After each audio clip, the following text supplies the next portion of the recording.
Hi, I'm Deb from the Quantum Blueprint, and today we're going to be talking about the moon's transit. Now, today we have the moon in Cancer, and it's in the fourth house, which is where it naturally sits anyway. Now, the thing is, when you put the moon with Jupiter, everything's going to be blown out of proportion. Now, keeping in mind that Jupiter in Cancer is exalted, meaning it's in its highest placement. So it's good for it there. But when you mix it with the moon, we're talking about deep emotional past conditioning from the family environment, from mother and father, seeing some moons there, although it is in father's house. We're looking at all the issues that we may be experiencing right now around feeling safe, emotionally safe. Um, Jupiter is going to magnify those issues that are coming up. So this is a good opportunity here for us to understand what runs us, what emotional core drivers are behind our actions, our thinking, how we attract, what we attract, how we play out our daily life, and look at ways for healing that. And we'll get to that in just a moment.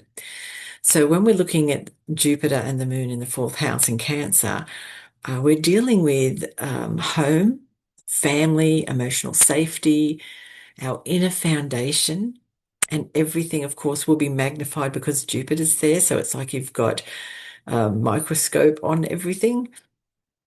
It can bring up issues around support. It can bring up good fortune and growth, but it can also bring up everything that is wounded. And the real reason this is happening is because Jupiter moon here is in what we call a hard aspect or a square to Chiron. Now, Chiron is the wound that we bring through with us. And when it's transiting with another planet, it's going to exacerbate how that planet reacts and acts. So we've got Venus conjunct Chiron at the moment. What that means is how we see ourselves, our worth and value, the beauty within is wounded in some way. And when it's with Chiron, it's going to bring up those wounds, and it will be around our right to belong, our identity, how we feel we fit in. Do we feel like we're bothering others? Are we in their space? Are we feeling rejected in any way? Like these are all issues that will come up with Chiron and Venus together. So as the moon was passing over Jupiter, probably midnight last night and early morning, the emotional volume is going to be turned up really, really quickly because the body becomes a subconscious mind and it remembers everything, even before your mind can latch onto what's really going on. So when feelings are coming up, you quite often need time to think and reflect and just go within to feel what's really happening there because the reactions are going to feel so much bigger with Jupiter in the body, that is. It can trigger old attachment patterns, defensiveness, protectiveness, or you could pull back into things that feel familiar. So quite often people will feel attacked or wrong when issues come up with these aspects, but it's not about that. That reaction is the child within us. So the best way to deal with that is to think back to when that feeling first arrived. Were you 2 or 3? Were you 5? Had you started school? Was it an authority figure? Did something happen at home with one of your parents where you felt unworthy and that you were taking up space and you didn't belong? If you can track it back to those early environmental programs and deal with that and resolve it, you'll find what's happening now and your reactions now will just dissipate because we're never really reacting angrily to what's going on now. We're reacting to what is being let out of our basement from the triggers of what is happening now. So it is our child that is reacting to all these transits and all the pain that we're feeling. So it's not real in some sense. So let's look on to the spiritual side of this. So remember, we're looking at Jupiter moon in hard aspect to Chiron and Venus in the first, which is the I am principle. So it's all about us. Now, the first and seventh house are your Aries Libra house.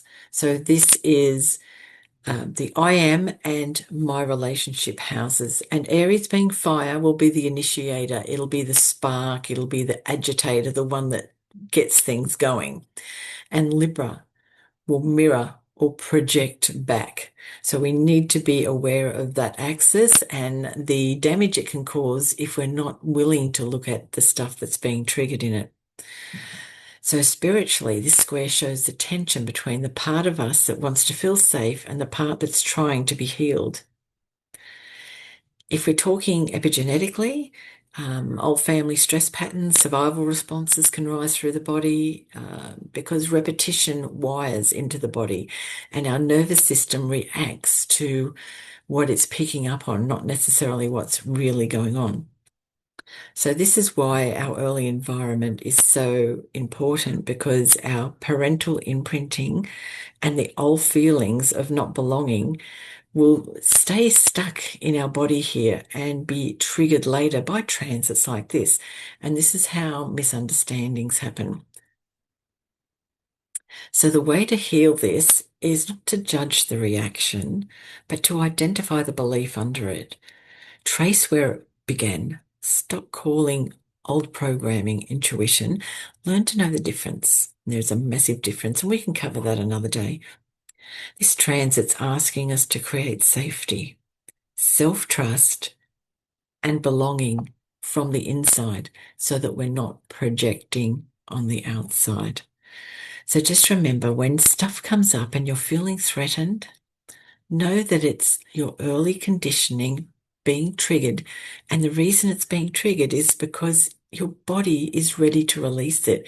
It wants to find a new way of relating and being and belonging. It doesn't want to stay in this state that isn't really your body's state. It's inherited belief systems taken on as truth by a young child who didn't know any different, who has created files, belief systems, and a life around that, made it its reality. And now it's being played out and attracting events and people that will continue to trigger it until it's resolved and healed. And that's what relationships are about, whether they're business, personal, intimate, friendships. It doesn't really matter. You will pull into your environment everything and everyone you need who will trigger those belief systems and challenge them to say to you, hey, that's not good for you. It wasn't yours. You learned it as a child and you need to hand it back and think about how you would like your reality and replace it with that.